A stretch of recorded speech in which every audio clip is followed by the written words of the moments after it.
used to be a big banyan tree by the bridge. Some devotee asked, Srila Prabhupada, is that a kalpa vriksha? It's like, this is Mayapur, not different from Vrindavan, so is it a kalpa vriksha? Prabhupada said, why not?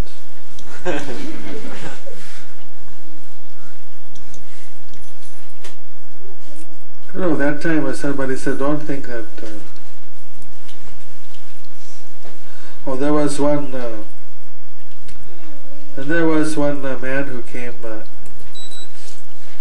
Priyalal, paid his obeisances to Prabhupada, and then he said he wanted to surrender and wanted to join. And then Prabhupada said, well, clean him up and see what he can do. One time he said, you can have first class, second class, third class, even fourth class people in the temple, but just don't keep fifth class.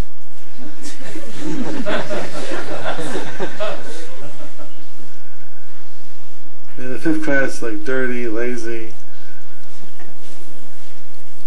had to be. Then there was Adi Guru and his wife. They joined, and they were handloomers. So we got some. I got some handlooms for them, and but he's still around. He's now in charge of Prabhupada's Bhajan Kuti there. But he was having a real hard time. We had the handlooms, but he couldn't put the thread inside the needle, in the thimble, whatever he had to do. And I said, did you ever have your eyes tested? He said, no. So he took him into Navadip town and had his eye tested. He needed glasses. We had glasses. Wow, it's amazing, you can see. Nobody ever told them about glasses. So remember, Prabhupada came and he was watching, and he really liked it. He liked it. He said, yeah, you should make your own cloth, and you should provide cloth for all the temples. The Prabhupada said a big vision. Make cloth for, everyone should wear Mayapur dhotis.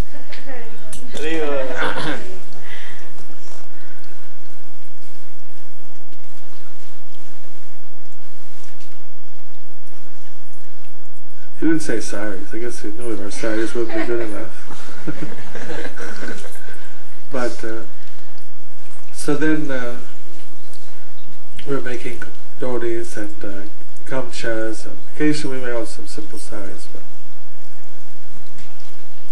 and Prabhupada, he wanted artists to learn to make sculptures, to put on fate, to put on exhibits. So Srila Bhaktisiddhanta Saraswati Thakur had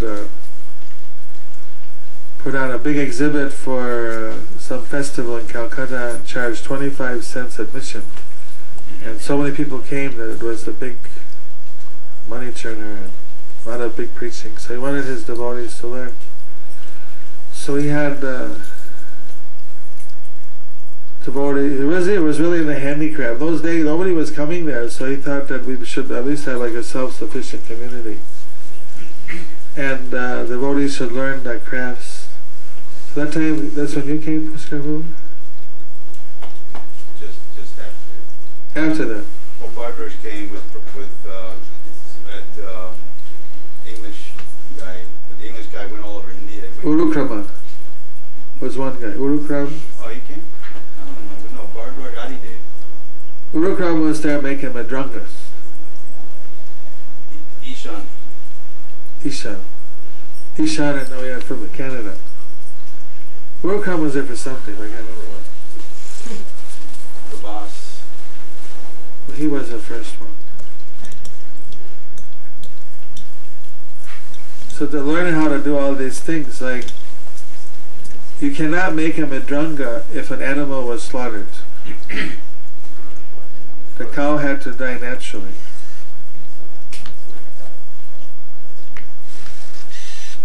What they do when they kill a cow, they put salt on the skin to preserve it. And you can't have madranga with salt, because then it'll absorb the water and always be soft. You had to have a cow skin that died naturally. And then they don't, then you have to have the people go there who do the skinning of the cow. And then you have to tan the cow by the skin, by stretching it. It's a whole, so some of these things are a bit heavy for the devotees, you know. It's one thing making it, but you know, the whole getting somebody to skin a cow that's dead and keep the dogs away from the skin, and it's like you know, things look real easy. You think I got it, but it's like there's a lot of so a lot goes into it, and then once it's all dry and everything, then you have to learn how to strip it and make strips, the strips and the heads, and then putting the gum, what do you call that?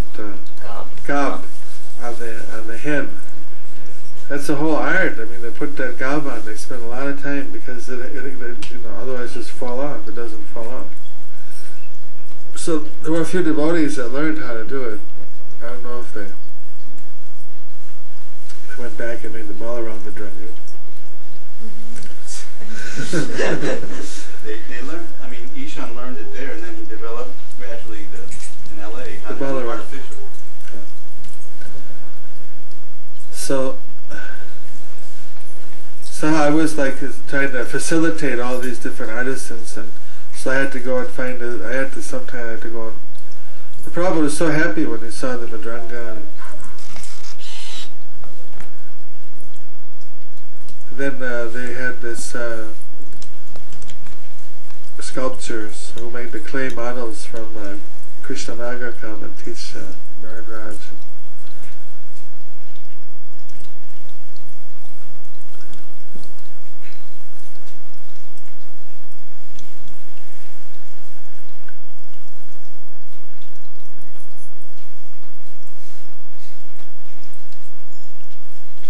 Prabhupada every day go on, when he was there, he'd go on a morning walk, and then he'd ask some devotee to take a argument, take an opposing view like a demon, like an atheist, and then ask some challenging question, and then he would smash it. So every day it was some new. I always wondered whether he would just tell, maybe that was in case anybody had a doubt. They didn't want to admit it, but they'd say it. But and one day he said he wanted to go down to the Ganges. Many times he'd like to walk. So one day we went to the Ganges and he got there and he said, let's take a bath. And the secretary, but I didn't bring any gowns or anything. He looked around. So there's no ladies here. We can just wear our kopans.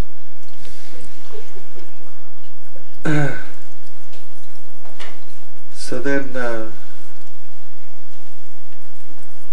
they put Prabhupada's top piece around it, like that. Everybody went into the Ganges. In those days, the Ganges in the winter would become low, and the current was very less, so it was even clear. You could actually see the bottom, which is very rare now. You can't see the bottom ever now. Then they went in, and Prabhupada, when he took a dip, he put, he closed all the holes of his head. He put little fingers over his mouth. He put his next fingers over his nostrils. Put the third fingers over his eyes. Left these two fingers off. Put the two thumbs over his ears. Once I show you how to do it, I won't be able to speak.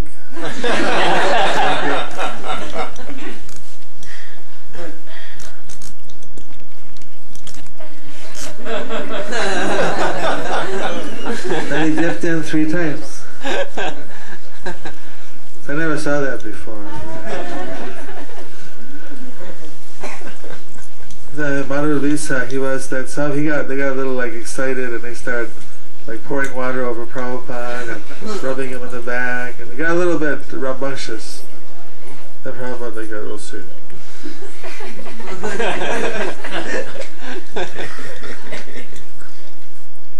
So he said he'd like to bathe every day in the Ganges. If we could arrange somehow an easy path for him to come. Because in his childhood he used to always, in his youth he used to bathe every day in the Ganges in Calcutta. So it'd be very good health if you bathe in the Ganges regularly.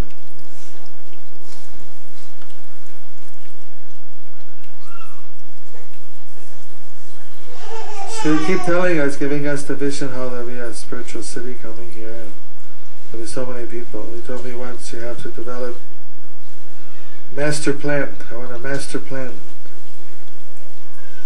There'll be so many families here, and there'll be all these different ashrams.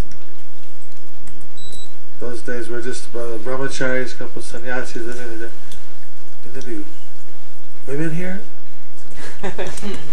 Think big! Women, grihastas. And somebody said, but Prabhupada, if there's grihastas, they'll have sex. So that's grihasta life.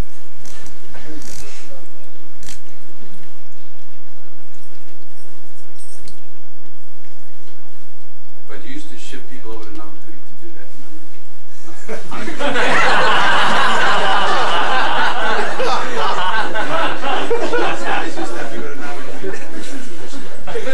I remember that.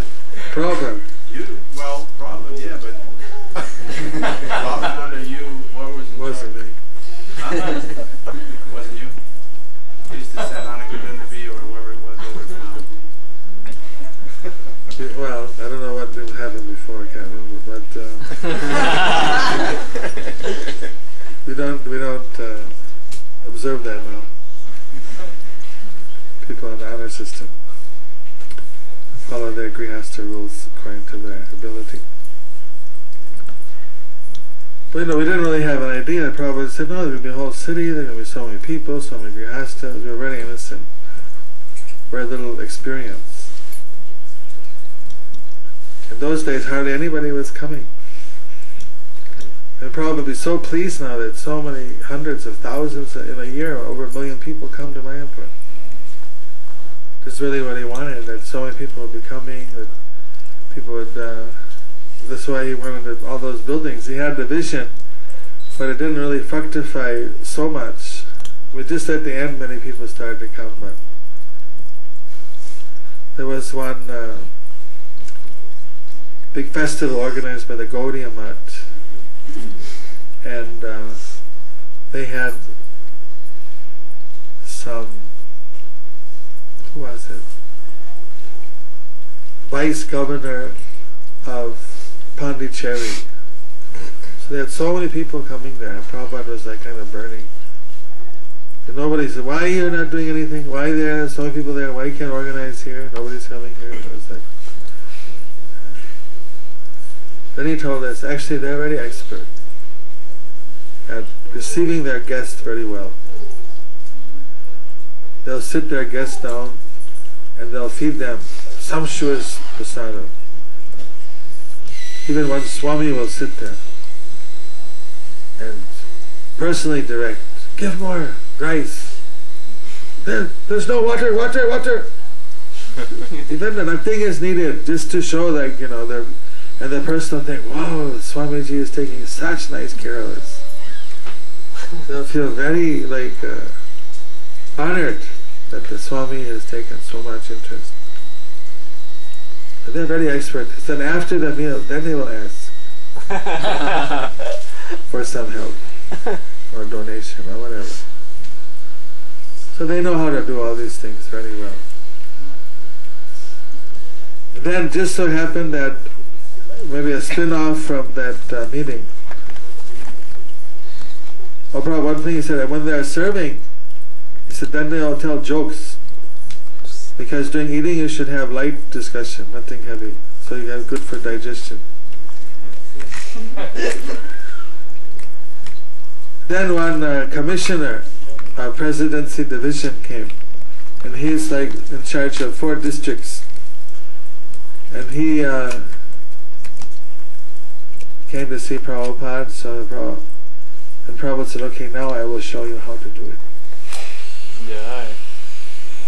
So then he personally had him stay for lunch. And then Prabhupada sat out and he personally directed, bring prasada, sir. And he was talking real light talk with the official, and his wife is there, and they brought Misti Dai. I don't know if you ever had Misti Dai. Who had Misti Dai here? This is special Namahatta preparation. They cook down the milk until it becomes kheer, condensed milk, then they turn it into yogurt. So it's very rich and nectarian. So he liked this. This especially only get it really good stuff in Navadvip. He liked it so much, he said, if I can have a container to take with me. So he was a very good contact, and he actually approved that 143 acres of land be granted to ISKCON. But never came through because his higher up officer went all the way up until got to the chief minister, Shankar,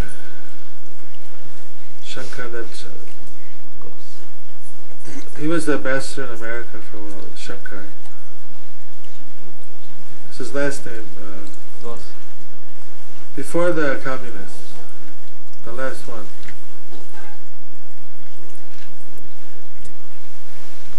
When big long name. Anyway, I forget. He didn't approve. He said he sent it back for more investigation. Then next election he didn't get elected, so the whole thing got. Then the communists didn't give us. It was very successful. At least with that person, Prabhupada showed how to be a very nice host, how to take care of the person. So this is the standard. We should treat all our guests very nicely. Was that in the Lotus program? Yeah, it was Lotus program. I watched it. You watched it? Yeah, so I'm doing. Shadadani was helping. Yeah, he had all of us. We were all running with the... I was on the other side looking through the jolly work, and I didn't go in. Howard was supervising everything. Give them more water, more tamales, more food, whatever they were. He was right on every detail, nothing. Yeah, every detail. So that started the Mayapur tradition of prasad service. Don't know if he can do as good as Prabhupada, but was the devotees still trying to do nice prasad service.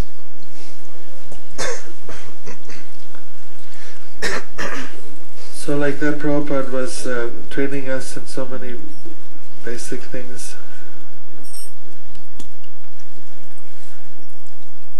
Any questions? From this heavy philosophical. Yes? Are there references in like the scriptures or Bhaktivinoda's writings about there being a big temple in that area? Yes.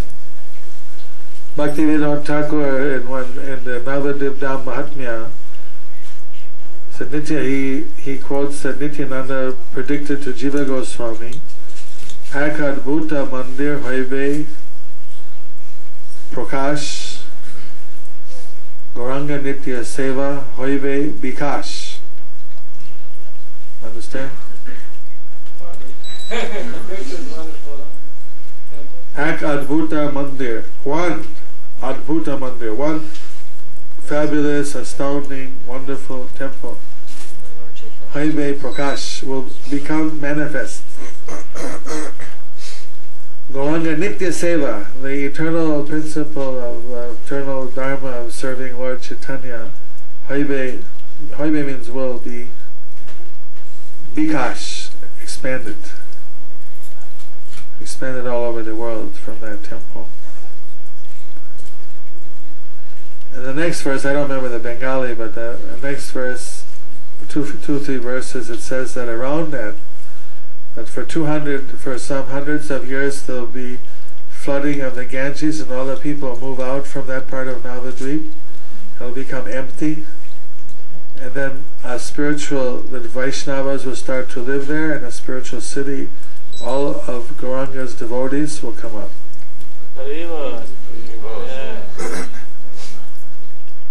predicted in. Navadip Mahatmya, written by Bhaktivinoda Thakur. But so 200 years. What are we talking about? After Lord Chaitanya left, after about 100 years, it was 200. Back predicting. Well, he is quoting what Nityananda Prabhu was saying to Jiva Goswami. How did he know what he said? He got it from another shastra. There will be no flood. There will be no flood in future. Flood. Didn't talk about after that.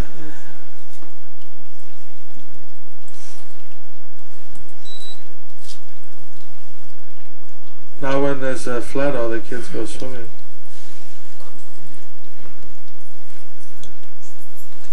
They didn't used to have brick buildings. Like only the kings should have brick buildings. So floodmen, if you live in a grass hut, it's pretty devastating. But now everybody has big buildings, so it's not so dangerous. Not very big flooding. We're going to build a dike around Mayapur. Make it flood proof as much as possible.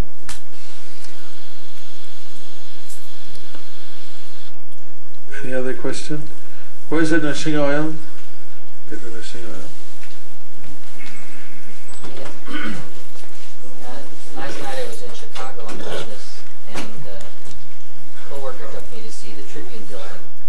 And in the building they had bricks from Angkor Wat in Cambodia, from another Hindu temple, and stones they'd collected from every state in America, and Stonehenge and other places. And I saw that, and I thought about the Temple of Understanding. I thought it'd be interesting to have stones from different temples, like he collected once 108 waters for Prabhupada's centennial, you know. Maybe. I don't know if you like the idea, but I thought about it. I thought it Stone from Alachua, stone from Gainesville, stone from Atlanta, like that. I wasn't thinking of those. Oh. They put them all around, just at eye height with a little, you know, engraving in the rock of where it came from, so people could walk. It'd be like doing a little prikrama at each of these places because the stone came from. Well, they do in some places. They take all the dirt from the holy land places and put it in one place, and then they plant a tulsi there, and people circumambulate it. That's one or two places I saw that. You can go around Govardhan Hill, just there near Mayapur. They made a Govardhan now in Mayapur. Yeah. In ISKCON. Oh. For this last festival, they made a Govardhan Hill. I showed a picture on the slideshow. That was that picture where there was the dioramas of the cowherd boys. They were on a hill. That was Govardhan. I don't think I remember, but we got the CD. I can look it up.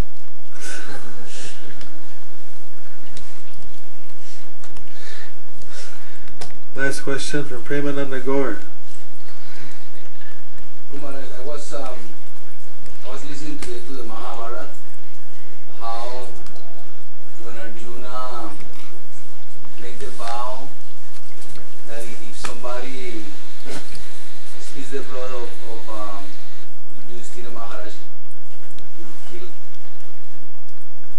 I mean, you know, when the Kshatriya used to make a vow. And Any class on today's class? Any question on today's class? on today, I was just thinking, you know, since where we see La Prabhupada in the early days in Mayapur, and how to for a disciple to be able to keep like the enthusiasm and the order of the spiritual master like so intact, and the vow that we make to the Guru without, you know, like breaking the honor of falling down. Get some blessings from the Pandavas. Huh? They made a vow, they kept it. So for them, like, this honor was worse than death. So, you know, I mean, like, somebody like myself and I feel For us, death is worse than dishonor.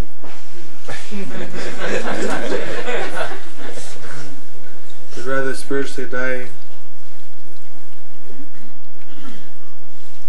and be dishonored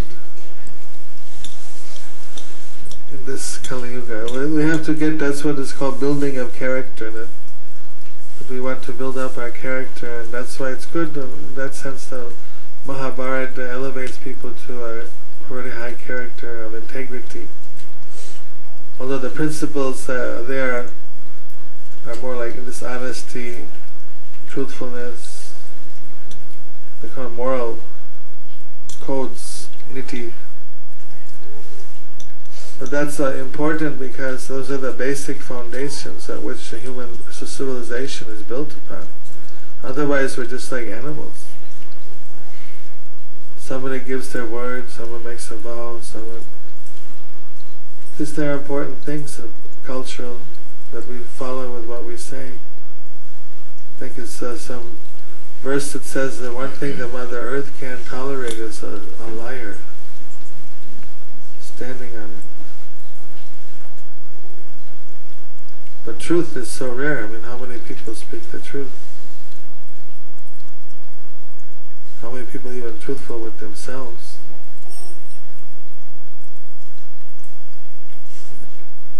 I was in a TV show once playing the role as a devotee, and there was a panel of doctors and lawyers and people, and it was real people playing as acting in this TV show. But I was hired for $45 by the Canadian broadcast system to play the role of a Hare Krishna devotee. So. Typecasting. Huh? Typecasting. And I had to debate with an actor who was playing as if he was my father, my material father, that he didn't want to give me the bicycle or some motorcycle or something that he had given me, but I gave it to him as a son. Now he's going to give it to the temple. I don't want to give it to I said, well, he gave it to me, whether I'm in the temple or not. You know, I should be able to use it for what I want to use it for. It's mine now, and if I want to use it for the temple, what's the problem? Like that, there was a whole back and forth. And this was like village elders, and the TV show was like a soap opera that they had the village elders who would solve these kind of problems, like a people's court. Then there was the soap commercial, you know. During the commercial, I was sitting there, and they were supposed to really be doctors and lawyers who were doing this thing. And they looked, and they were commenting to each other in the 3 minutes of the commercial break. This guy really believes in what he's saying. And then one other one said, wouldn't it be amazing to actually believe in something? And then the third one said, it's inconceivable to actually believe, you know, in something. There was like a waking up. I remember it was like a shock because, you know, I was still young, you know, and you think that all these kind of people believe in what they're doing, but you know, it was a big thing. They don't believe in what they're doing. They just know it. They do it because that's what they're doing, but they don't believe in it. So Srila Prabhupada, he was that type of transcendental personality. Thoroughly believed in the words of the scriptures and the spiritual master, and he lived by those words. And we need association with people that believe in what they're doing. And the Pandavas, they believed in their principles and they followed it. To change their point of view, it was very hard. You had to convince them, according to scripture, that it was something that their view was not correct. They wouldn't whimsically do anything, especially Yudhisthira. But no, they're all very serious people. So that's by getting their association, we get a deeper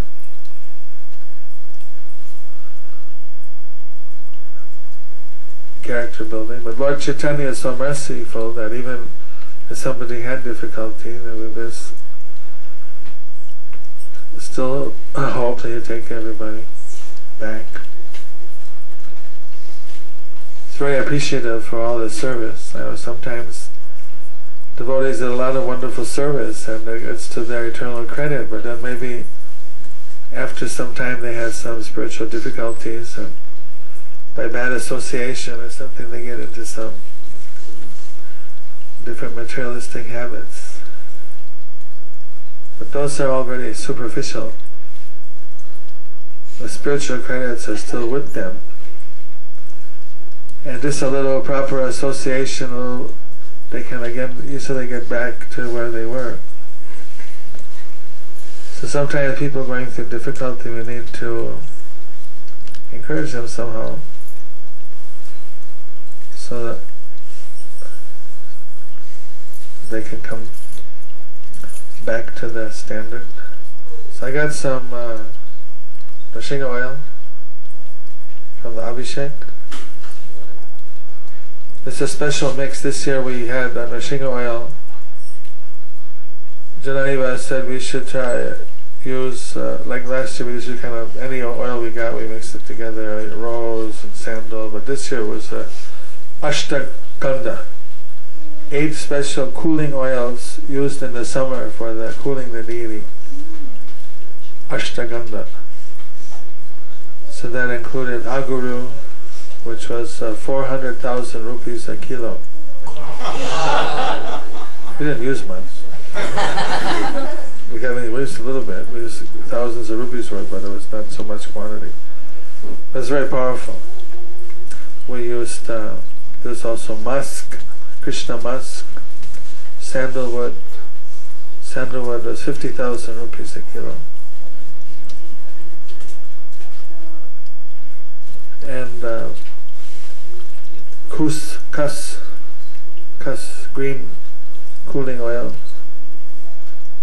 Like that, 8 different special Ayurvedic herbal oils. And then we poured that over Nrsingadev, and it washed through his whole body and over his lotus feet, and here's in a base of sesame seed oil. So you can tell me how you like the mix.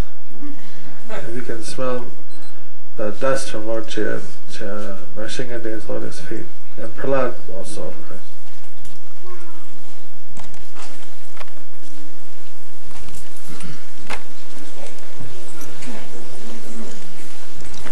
Put on your forehead. Make a way for others to come.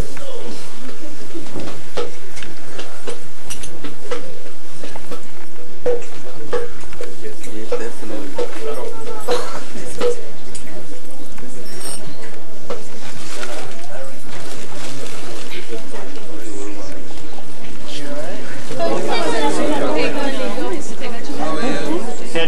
How windy. What did I say last night at the swimming?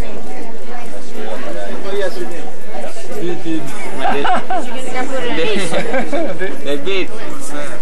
The beat one. If anybody changed their address or something from when you were registered in my contact book, you can update any email change.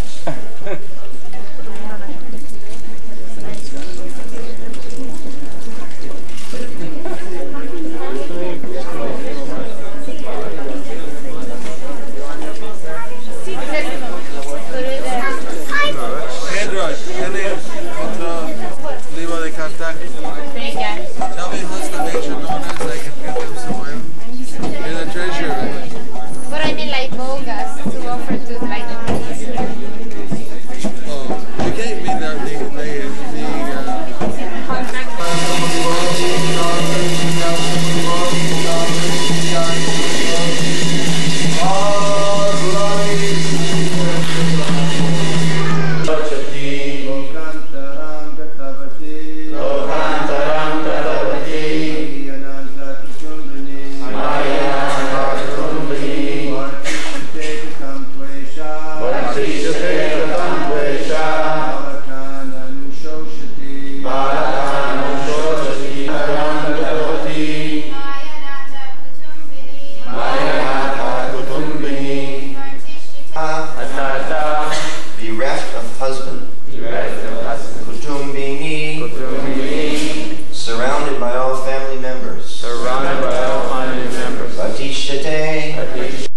will exist.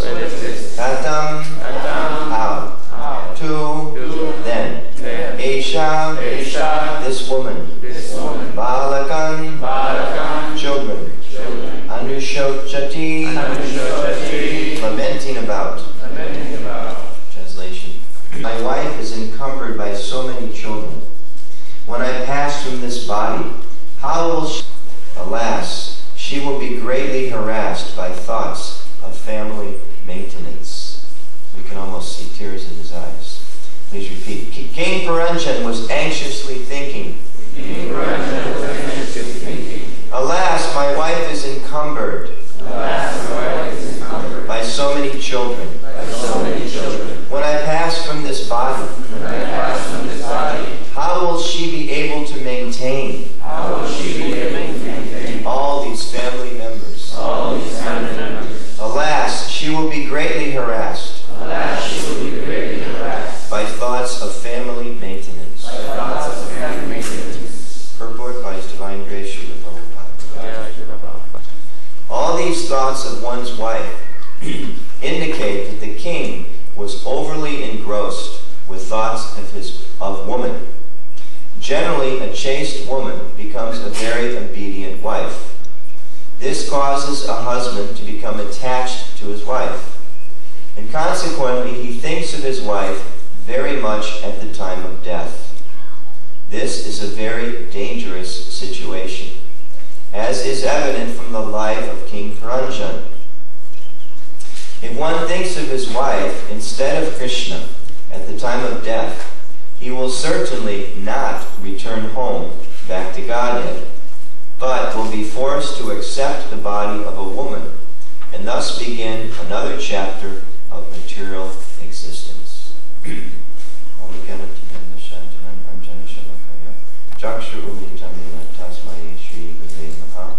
Shri Chaitanya Manobhistam Stapitam Bhutale Swayam Rupa Kadamayam Tadati Svapadantikam. Jaya Shri Krishna Chaitanya Prabhu Nityananda Shri Advaita Gadadhar Shivasari Gaura Bhaktivinoda. Hare Krishna Krishna Krishna Hare Hare Hare Rama Rama Rama Hare Hare. So this reminded me of this purport and hearing Maharaj's classes the last few days over similar context of the well-known little story about Srila Prabhupada when he was, I believe, in Chicago with the woman reporter who asked Prabhupada, why you shave your heads? And Prabhupada looked at her, she had a very short skirt. We all know the story. Prabhupada said, better a cool head and warm legs. So then the opposite. Better a cool head. So Prabhupada gave her that example, that to be Krishna conscious you need to be cool-headed. You need, and cool-headed, it doesn't just mean, your temperature is at a certain degree, you wear ice under your turban or something like that. Cool-headed means that one thinks clearly, especially they talk about one who's under pressure, who thinks coolly under pressure, somebody who's cool-headed. They're able to handle a lot of pressure. And of course, material life is itself pressure. And trying to be a devotee or trying to maintain some type of spiritual practice and principles in one's life is another type of pressure in the midst of a very, basically going upstream against the society at large that we live in. So we're meant to be cool-headed as devotees, and which means we have to think clearly. Just like there's the expression, fools rush in where angels dare not tread. Again, another example, one has to think coolly and think clearly. So, fools rush in, so what does that mean? It means a fool is a person who has a little bit of information, and on the basis of that information they come to a somewhat hasty conclusion, and they rush in. Like, we used to have this devotee in Denver when I was the president, and I gave him a nickname, No Problem Dale, because Dale was one of these guys that was extremely confident of his own abilities and his insights, and he was pretty good at fixing things. He broke a large percentage of things while he was fixing them, which is why he got the name for me, No Problem Dale, because I would literally, and I'm not exaggerating, I would explain, Dale, there's a problem with this. I was wondering if you could. He'd go, I got it. I go, no, wait a minute, Dale, hold on just a second. And I remember he installed the glass, just like in Govinda's, now they have some kind of plastic, but in Denver we had glass over the buffet, the sneeze guard, I think they call it. So I was standing there watching him install the sneeze guard when we were first building the buffet in Denver. And he was tightening something down. And I was saying, Dale, be a little careful, because if you tighten that too far, the glass can break. And he said, no problem, turn the screw. The glass broke. So he was there for a long time. He did a lot of good service. A lot of things we had to pay for twice. We paid once and he billed it. We paid the second time we fixed it. But he had a hard time understanding that. Slow down, hear everything clearly, make sure you understand, look at it from all possible angles, and then proceed. He didn't like to do that. He would literally be halfway through whatever somebody was asking him to do or explaining the situation. He would say, I got it, and then he'd take off. And most of the time he'd get it wrong, unless you grab him and say, no, wait a minute, here's what we're talking about here. So that's an example of somebody that wasn't particularly cool-headed, although very well-intentioned and very well-meaning and very sincere. But because he was a little too hot-headed, the net result was he had some problems. Although we thought he got it, fools rush in where angels dare not tread. They think, I got it, and they rush in. Just like it's a classic military maneuver.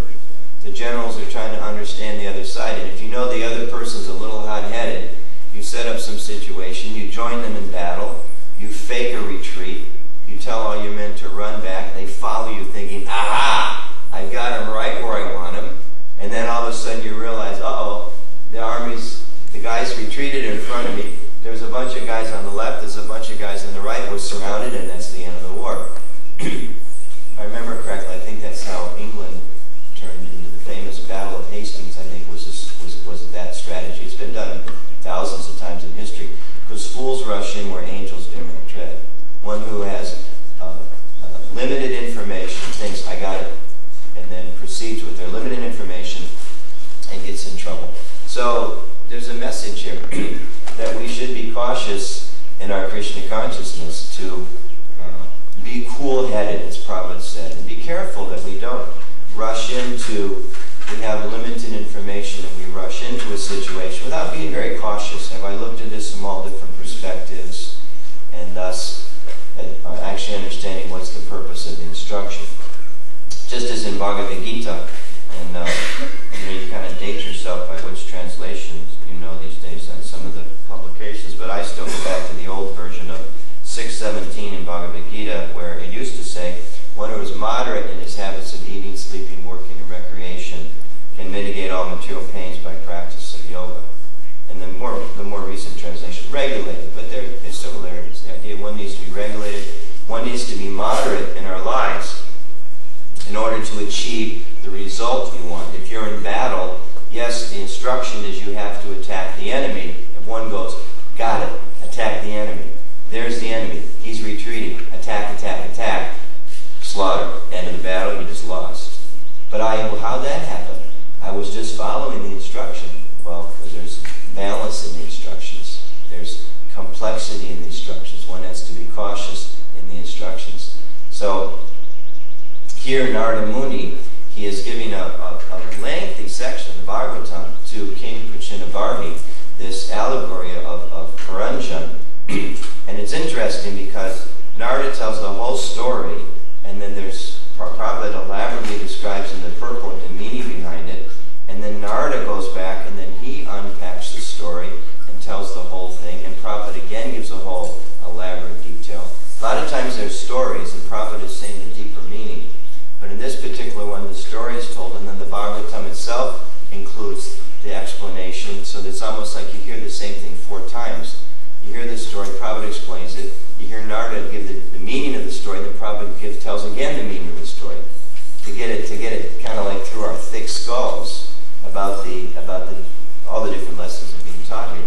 And a big one, as being emphasized in these verses, is the danger of becoming overly attached to one's material position, overly attached to wife, husband, children, family paraphernalia, all of these things, and how even someone as exalted as a king, who was generally following, to some extent, Varnashram society and Vedic culture, but even on that royal road, as Prabhupada sometimes says, he ended up taking a birth again.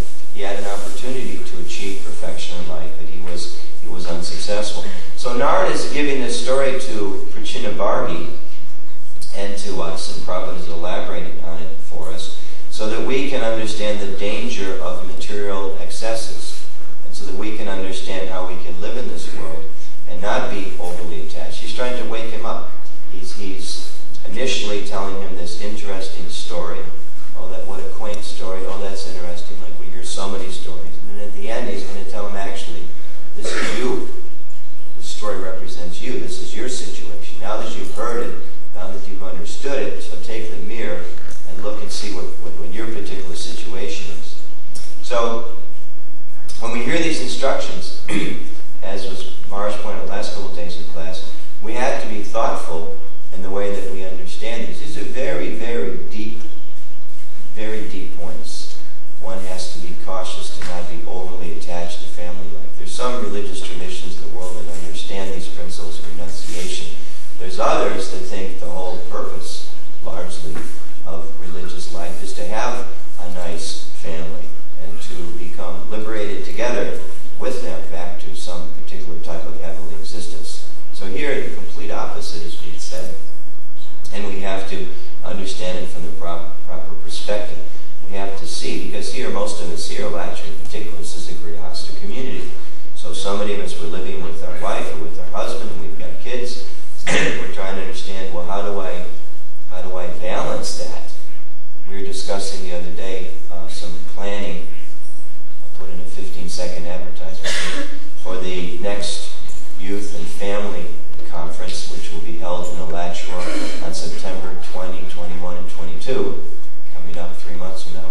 We're having a planning session, and one of the things that we were talking about was what do we need to talk about at this session? What are some of the topics? And one of the things that was brought up was how do we balance our secular needs, our bodily needs, our financial needs with the needs of our spiritual practice? How do we balance those things? How do I maintain my body, maintain my family, and not get overly engrossed in dollars and cents? There's so many warnings about that. How do I care for my family, but not follow the path of King Paranjan and become overly attached and have to, as Prabhupada says, thus begin another chapter of material existence? It's not an easy thing. So balance is there, moderation is there. It's described throughout the Shastras. Prabhupada says so many places how we have to gradually become Krishna conscious. So that takes a cool head. As Prabhupada said to this reporter, it takes a cool head. The problem with balance is it's not easy to find. Just like on a scale often. If you have a scale and this side's too low, so you figure, okay, well I better put some more weight here, and then that side goes down. And then, oops, that's too much, and then this side goes down.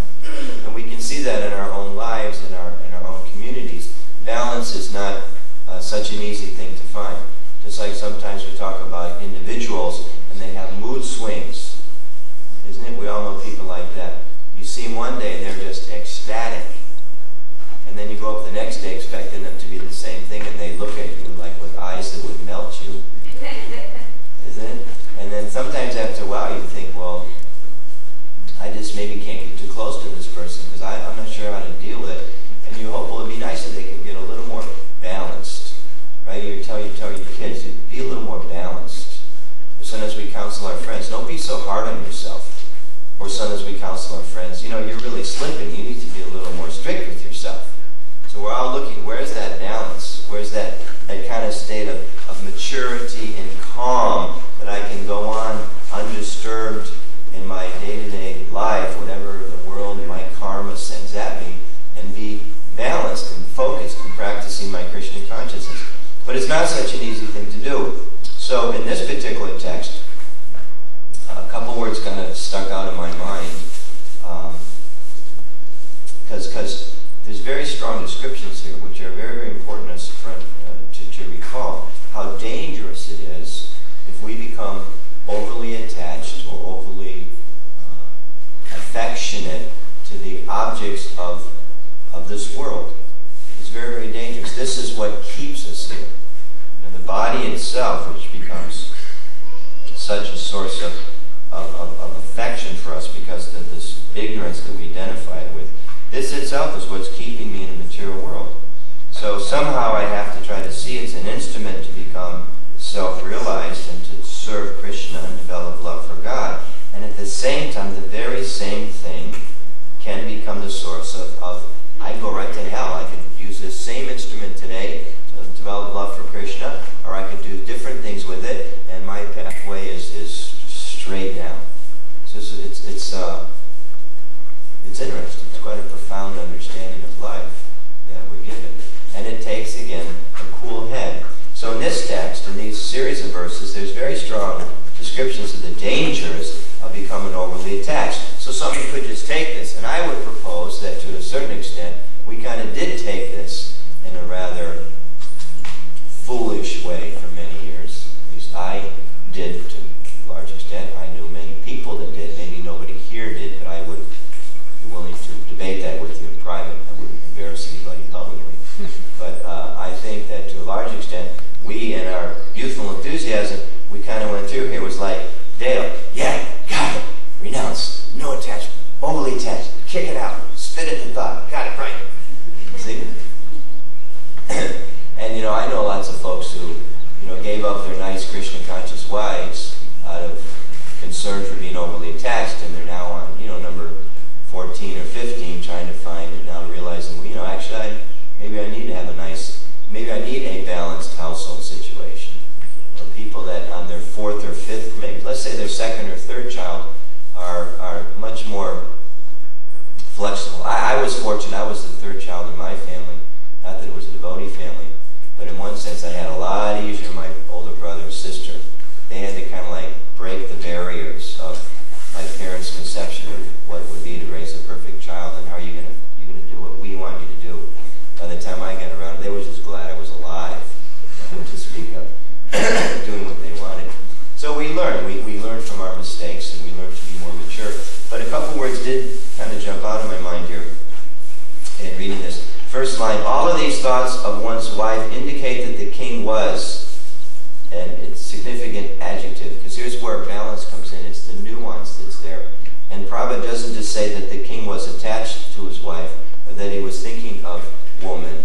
Prabhupada says he was overly engrossed with thoughts of woman.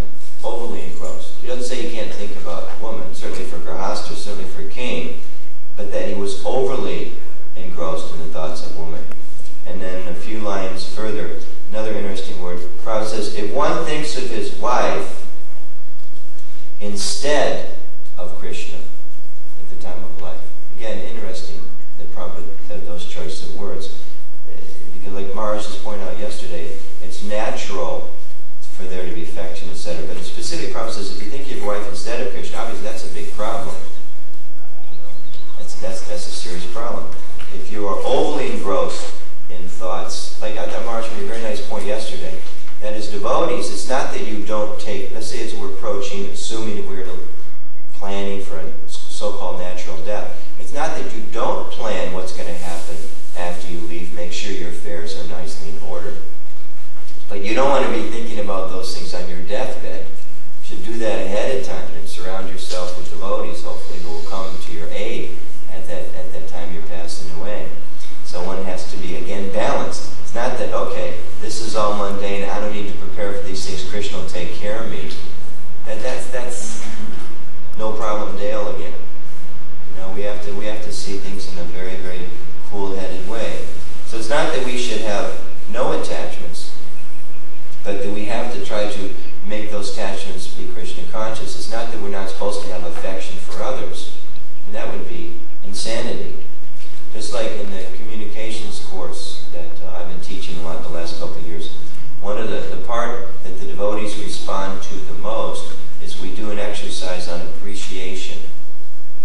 And sometimes it seems kind of strange to have to teach people things like this. But again, it's trying to find balance. And this exercise exercise is just a very simple thing. We go through a few minutes of Shastric references and some common sense explanations of how the need for us to appreciate one another and how people are inspired by appreciation. They do surveys with people. I may mention this in an earlier visit. They've done surveys, and when they ask employees of companies, what's the most important thing you work for that you get out of your work?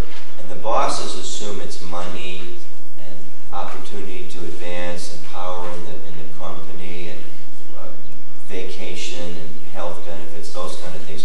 But the employers in these surveys come back and say the most important thing that motivates them is appreciation. If they're appreciated by their boss, they stay. They may be making $15 an hour in the company, and they'll take a job for $10 an hour because they're more appreciated. I mean, not that money isn't important, but that's from their own perception in response to these things. Appreciation is the most important thing. So the exercise we do with devotees is to just help each other learn to appreciate each other more. And we ask all the devotees to take about 10 minutes, and everybody gets up and walks around from person to person to person and approaches devotees that they've known. Some of them they may have just met a few days ago when the course started. Many of them know each other for 20 years. And to go and approach individual devotees and to explain to them something they genuinely appreciate about that particular individual. And not that old stuff, oh Prabhu, you're a pure devotee, the smell of your lotus feet inspires me with Krishna prema. You know, that's ridiculous. You know, I mean, there are people that exchange that way. It's not a very mature way of appreciating people. It's flattery. It's usually intended to manipulate. Oftentimes it is. Or it's just sentiment. It's not very well understood. But real appreciation is genuinely appreciated. And I've seen going to some communities, when I was in Argentina, we had 50 students, which is twice the number we normally will allow. It just turned out that way. And devotees, when they were walking around appreciating each other, and the other part of the rule is the devotee hearing the appreciation has to listen to it with folded palms. You can't say anything. You can't close your ears. You just have to listen and say, thank you, Prabhu. And when devotees do that, in some communities I visited, there were people that had never said a word of appreciation to each other. They'd known each other for 25 years. And you see people in there hugging and they're crying, and, you know, not just women, you know, for those guys in the room thinking, oh, that's a girl. But, you know, brahmacharis, you know, and some cases sannyasis have taken the class. And one, we did some of this exercise at the GBC meeting in Mayapur. And I had one sannyasi come up to me the next day and he said, I have to tell you that I think that was probably the most psychologically healthy thing I've done in 25 years. Just to take the time to appreciate the devotees. So, again, it's balanced. Over-attachment, excessive attachment, and excessive materialistic type of manifestation of affection. It's not good, it's harmful. But sometimes when you read that, we think, okay, affection is bad, attachment is bad, relationships are bad. You know, somebody's supposed to be humble. The Shastra says somebody's supposed to be humble. I shouldn't make people puffed up. So therefore I shouldn't appreciate the fact that they've been cooking prasadam for me for the last 15 years, and I shouldn't say a thing. Or as I mentioned in the class, a lot of times somebody cooks the Raj Bhoga. We all know most of us here were in many temples for many, many years, maybe been here for many, many years. And a lot of times there's one person, you know, Mother Vishnu or Vishnu Prabhu, who's cooked the Raj Bhoga offering for 17 years every single day in a row, and everybody comes and eats and nobody ever says anything. Because, you know, they're supposed to do that. It's their devotional service. Why do they? But, you know, the day they burn the doll, 17 years and 4 days into their, then Prabhu, you burned the doll today. Nobody says anything for the 17 years it was done right. When they burn it, see, and oftentimes because we're thinking, well, you know, we want to be, help people understand how to improve their devotional service. But we have to be balanced. We have to be balanced. So, again, I thought it was so nice Maharaj said yesterday, if you love somebody, you want to give them the best thing. It's like the classic thing, parents, if you love your children, you try to give them the best thing you could. So in Krishna consciousness too, we want to give people the best that we possibly can.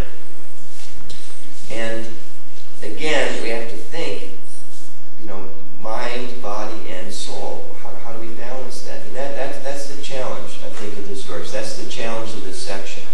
We have to think, yeah, this is a serious warning to us. I have to be very, very careful. So how do I balance it? And be very careful that we're doing that in a cool-headed, self-critical manner. One of the reasons I was down here last weekend, one of the more kind of, we used to always say blissful. These days I'm loosening up a little bit. I'll even say fun. Koki the other day. Is Koki here? Yeah, he was mentioning me that he was realizing the last few years that Krishna consciousness, that what it's really all about is having fun. And we do it in connection with Krishna. And he's a principled man. Those of you who know Koki's been devotee for so many years, and he's very principled. I can testify to this because the day after he was telling me that, I drove by, I just told him this morning, I drove by the quick stop over here, and I saw him come out of the gas, he was buying gas, and he was walking on one of those big Slurpees. I was here's a man that lives the way he speaks. I actually yelled out the window, "Hey Koki, having fun?" And, anyway, I was down here last weekend for an anti-cult conference. And for me, this is like one of the most, reason the Koki story, because I find this is one of the most fun things I do all year long. It's very challenging, and it's very inspiring to go with people who historically have been our greatest critics, and to try to sit with them, make friends with them, listen to them, and to try to understand what they're saying that has value for me as a devotee, and for me as I'm in GBC now, so okay, quote-unquote leadership role, what they have to say to our society, and what we're doing that's good, and where there's room for improvement, or what we're doing that's wrong. And it's a very interesting experience, because you sit in one session, and there's lots of variety of opinion among these anti-cultists.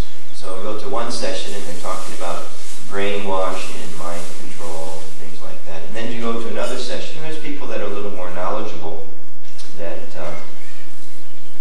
the no-problem Dale ones, and the no-problem Dale anti-cultists are still kind of hung up on the mind-washing, mind control, brainwashing thing. But other people are actually quite, they've made a lot of progress, and they're very open to acknowledge that ISKCON's made a lot of progress. And they're very open to acknowledge, people in their courses, in their sessions, they'll say, of course, many of these groups are very ancient religions, and we have to respect that. And we have to understand, like one person was saying, of course, we used to be very suspicious of mantra chanting, but now we've understanding that people who chanted these mantras for thousands of years in India, there's millions of people that do these practices, so obviously we can't be thinking in our old mindset against these things. But they make some very interesting points, because they talk about healthy religious organizations or groups that are cultic or not cultic. It's kind of like a scale. And there's certain things you do that are less healthy or diseased or dangerous, and there's things you do that are more healthy. It's like on a psychological scale. How self-absorbed is someone, or how concerned are they with other people, things like that. So they talk about things like things that make groups cultic, again within the context of being balanced. That a cultic group is an organization that's not self-critical, or an individual that's not self-critical. If you can't stand back and say, hey, why do we do it this way? Are we sure this is the right way to do it? Are there better ways to do it? Is this actually the right way of understanding the Shastra? It's like, we might have read these purports 5, 10, 15, 20 years ago and got a certain perception. So maybe today we read it again and we have a different perception. Certain things we've learned, certain things we did right and we want to do it again, or things we did wrong, we want to modify that. So are we self-critical? And to the extent, how much is a group caught up in the mentality of us versus them? And it's a little scary, because you sit there and you hear some of these descriptions and you go, that's not us. What am I doing here? And then somebody else stands up and talks and you go, whew. You sure that's the Moonies you're talking about? That sounds like us. And the Moonies are a new religious movement. We're an ancient religion. But that sure sounds like us. And some of the things when they had some youth speaking, remember some of these organizations that I would not want to at all be considered affiliated with. And it's frighteningly close to the descriptions of some of our own kids and their experiences. And it makes you think, wow, we need to be cautious. So So us versus them, how much are we caught up in the conception, as Tamal Krishna Maharaj said a few years ago at a communications conference in Dallas, he said, we have to get over this foolish conception that Hare Krishna, or that ISKCON, or that we, I think you just used the word we have to stop thinking that we're God's gift to mankind. He said that about 8 years ago. It was just the mentality, us versus them. We got it, you don't. No sense of balance, no sense of understanding. Well, let's make sure we're understanding this properly and things like that. Manipulation. How much do we manipulate other people? I was thinking this morning as I drove in, I was thinking that this is something I have to be so careful of, because it's easy, when we have some knowledge, it's very easy to want to use that to help others. We have to be very cautious. Am I genuinely doing this for the benefit of others? Or am I maybe a little egotistical? Like, I think of the ways that years and years ago, and not to pick on one particular service, but just an example of my own life, some of the ways I used to distribute literature, it was manipulative. And I knew other people that weren't manipulative, that were just very straightforward. But I had a little knowledge, I thought I knew it was good for people, and I wasn't as honest as I should have been. So I manipulated people, trying to get a little more money out of them. And then that result was, at the end of the day, we'd walk around and pick up all the books that were thrown away from so many people. And later on, we learned to become a little more mellow and take $5 and that's what they want instead of trying to get 10. They didn't throw as many books away. So manipulative. Okay, so we can say, yeah, we used to do that, and that was bad, and now we're doing better, we're more mature, and we've gone beyond it. And then we have to be willing to see, are we careful we're not manipulating people now? Just like sometimes I hear rumors here about devotees maintaining themselves through means that, as I often say in my communications seminar, if the front page in the newspaper was Hare Krishna Temple finances revealed, would that be like, wow, they're finally going to give us credit for how pucka we are in our finances? Or would it be, oh my God, now we're in trouble. Now they know where our money comes from. Or you could say, Dasa family finances revealed. Anuttama's source of income, the private life of Anuttama Das. What does his wife really think about the bum? Would that be good or that be bad? So these are questions we have to ask ourselves. Finding that are we open to criticism?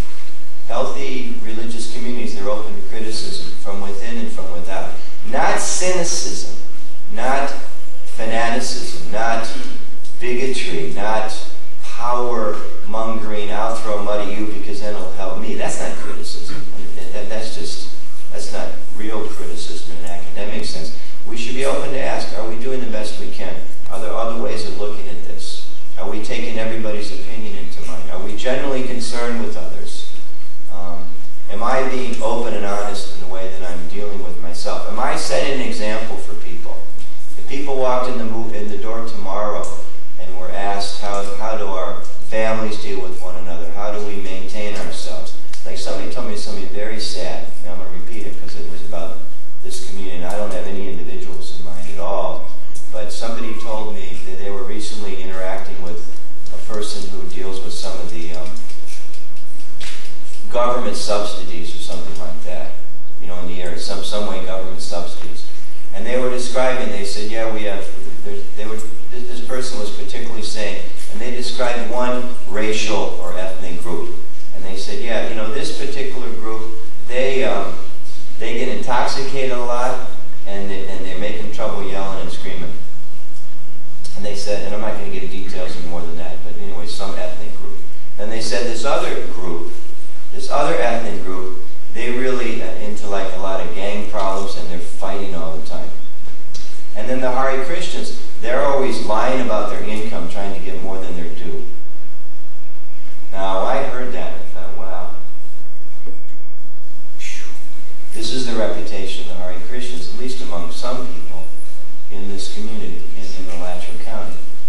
Now, we're trying to tell people that we have sublime knowledge to teach them how to solve all the problems of life, how they can develop love for God, and how they should, like us, follow Srila Prabhupada.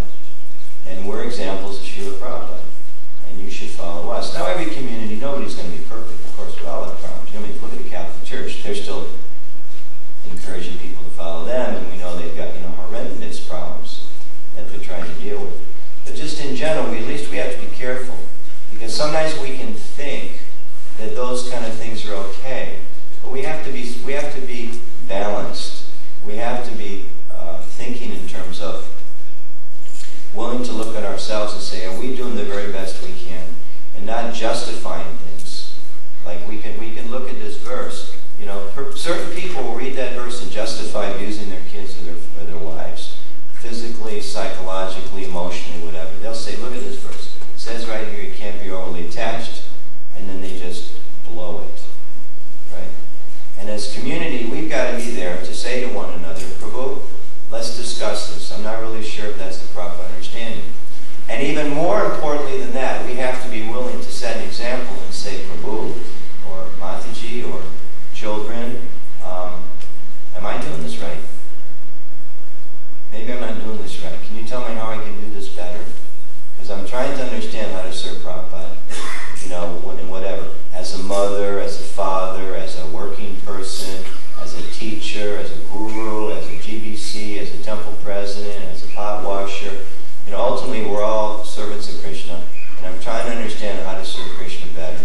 So, can you please tell me how I can do better? And to be open enough to be willing to hear that, okay, maybe there are ways. Because we do that, that's where the checks and balances come in. And that's the definition of a cultic group. If there's no checks and balances, if there's no self-criticism, if there isn't a care and an emphasis on taking care of an individual, then that they consider to be a group that's prone to have difficulties. And we are a religious organization. Religious organizations, by definition, are vulnerable for excesses. This is not a condemnation of religious organizations. It's the tendency, because we're trying to connect with God, and when there's some experience of connecting with God or having some transcendent insights, then one tends to think, got it.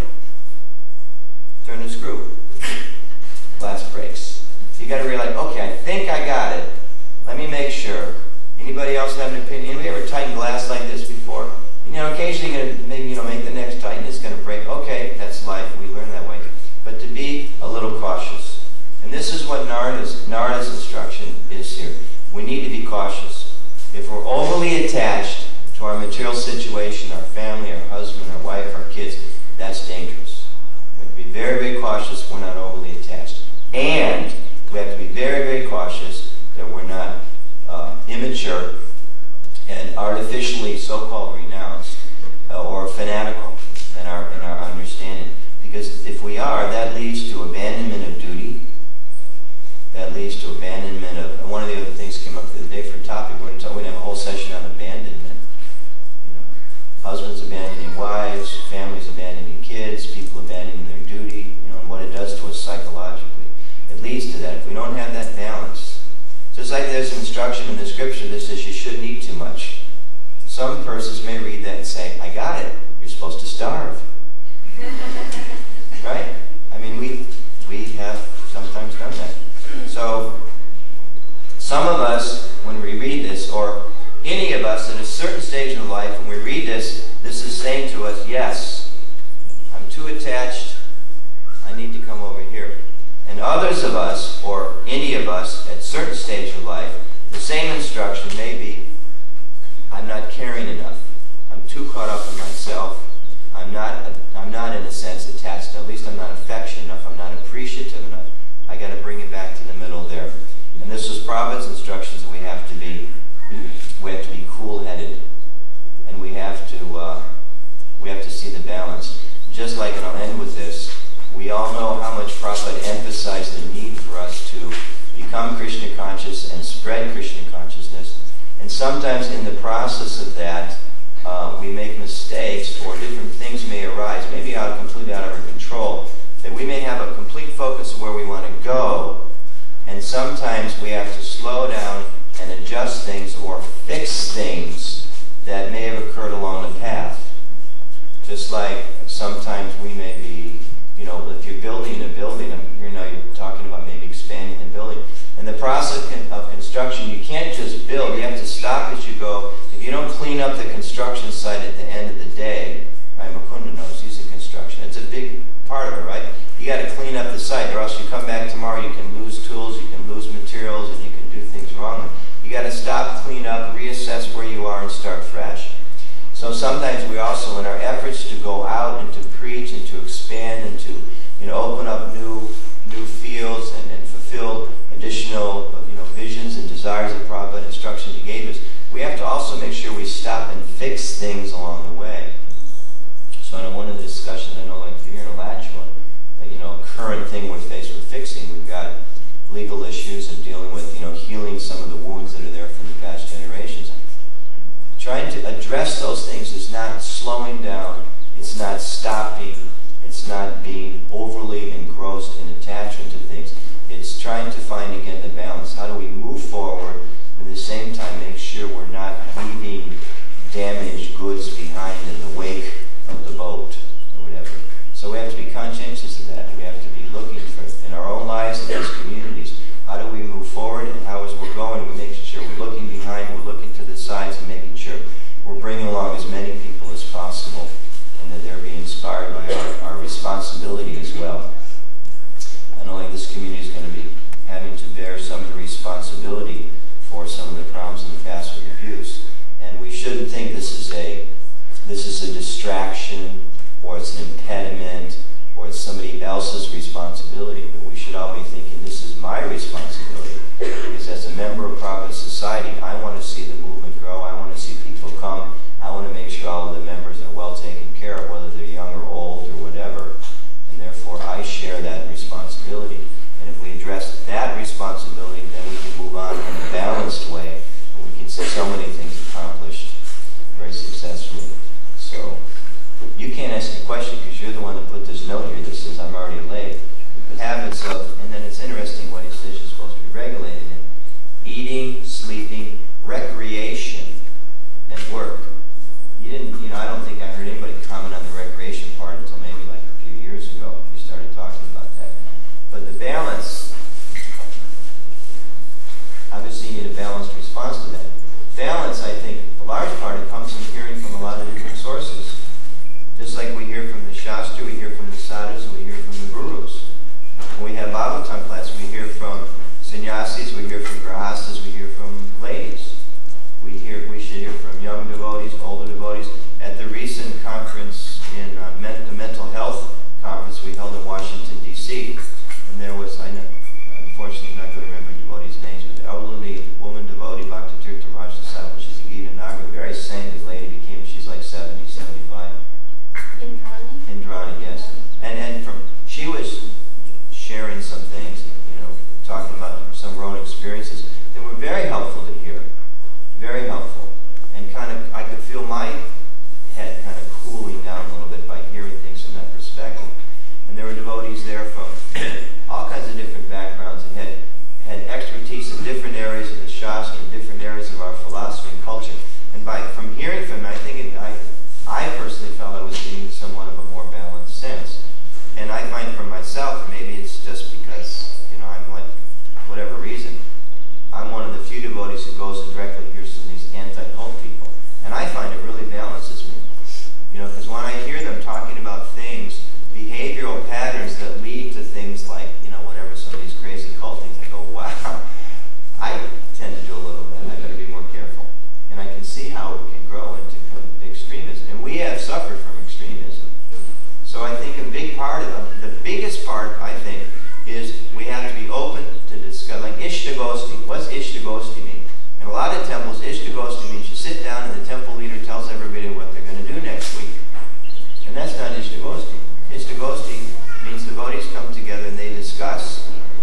Like Braj Vihar likes to quote, Prabhupada said, you should study my book's threadbare. And he as an educator, he likes to point out that means from all different angles and looking at the words and cross-referencing in this context and that context. And just looking at things very, very carefully. So certainly as we advance, as we practice Krishna consciousness, we become hopefully more balanced. That's definitely part of the process. And within that is hearing from a variety of devotees and learning from one another. And I think a healthy environment, excuse me, thank you for that perspective. Could we also say that you could look at it from this point of view? And I think that definitely these cultic folks, the ones that study, they would say that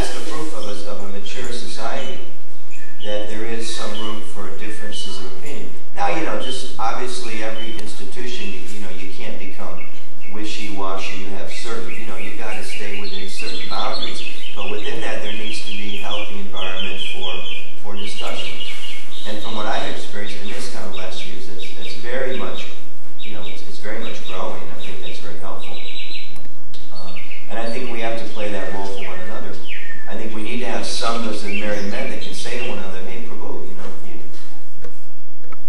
how is it your family's so happy but you appear to be so Krishna conscious? Can you share some of the insights? Or, Prabhu, I was just noticing, your wife's really bummed out. You don't even seem to, forgive me, we've been friends for 20 years. You don't seem to be putting the energy into this that maybe you need to be. Or vice versa, how is it your kids seem to be so happy? And whatever. I think we need that. That's the whole Vaishnava Association is there to help us understand these different steps of life. You covered one thing that was sort of my next question was... Do I feel we're at the stage that we are introspective? Yeah. And that we're able to make improvements? Yeah. Well, I think there's probably been people, Prabhupada was always introspective and looking to make improvements, and I think there's always been people that are that way. I think collectively that we needed to be more so, and for understandable reasons, it was a new institution. We had a lot, these same anti-cult people that I'm hearing from today, many of these people, at least the leaders at that time, they wouldn't have talked to us 20 years ago. They were fanatics, and they admit it. That's what's really kind of fun about this. I think I mentioned maybe before, the first time I talked with these people, I took them out to dinner at a vegetarian restaurant in Washington, D.C. And we were kind of all stumbling for words. How do you talk to an anti-cultist? And if you're an anti-cultist, how do you talk to Hare Krishna? So the one guy, just to break the ice, he didn't know what else to say, so he said, what's Kirtananda up to these days? And I immediately felt my temperature go up and my face flushed red and I choked a little bit. And I said, well actually, he was expelled from the organization in 1986, and the whole New Vrindavan community, which was kind of following him along his deviant ways for some time, was expelled in 87, and we cooperated with the federal government, and he's in jail now, and actually that community kind of realized the errancy of their ways, and they pushed him out of power, and they've rectified themselves and went through a 3-year probationary period, and now they're back in ISKCON, and they said, oh, well, we didn't know that. We're very glad to hear that. That's good to hear. And we all kind of sat there for a minute and stared at each other. I said, what's Ted Patrick up to these days?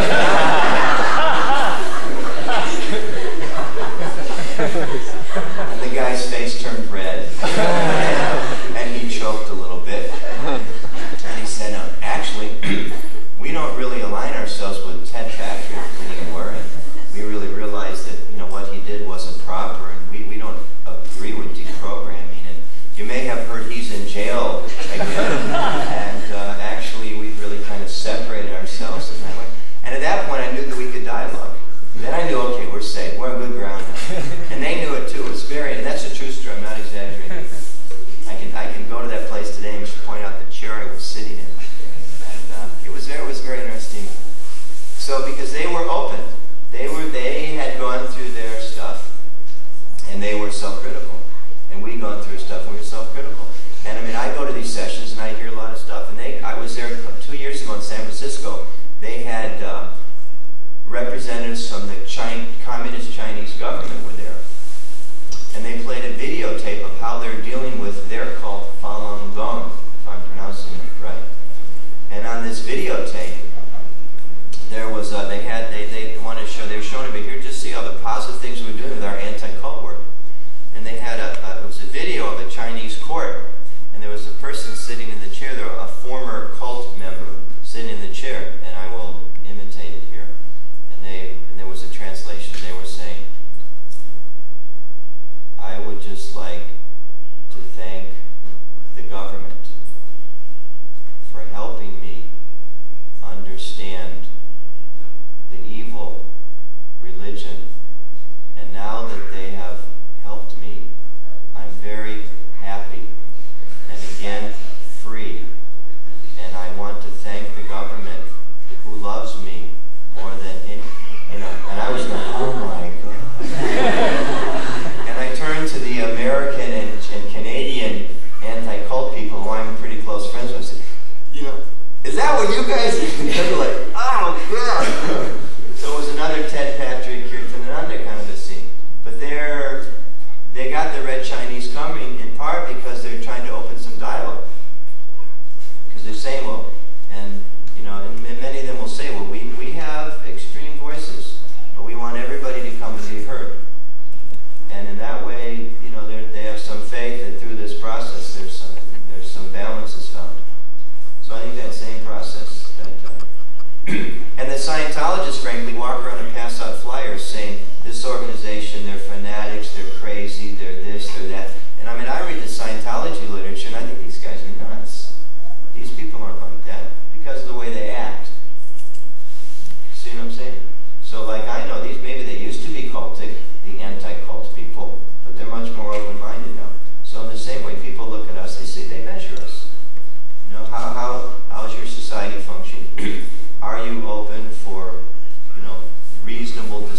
Are there checks and balances in place? Is there are variety of opinions accepted? Do you care for the individual? Do you have ways of helping leaders that may have difficulties and reasonable things like that? And so I think that helps us. And I think we're making a lot of progress, but we have to look and see individually. Am I making progress? If these are danger signs of extremism that may not be genuine, not that we shouldn't be enthusiastic, but when does it become extreme? We need to ask ourselves, what is enthusiasm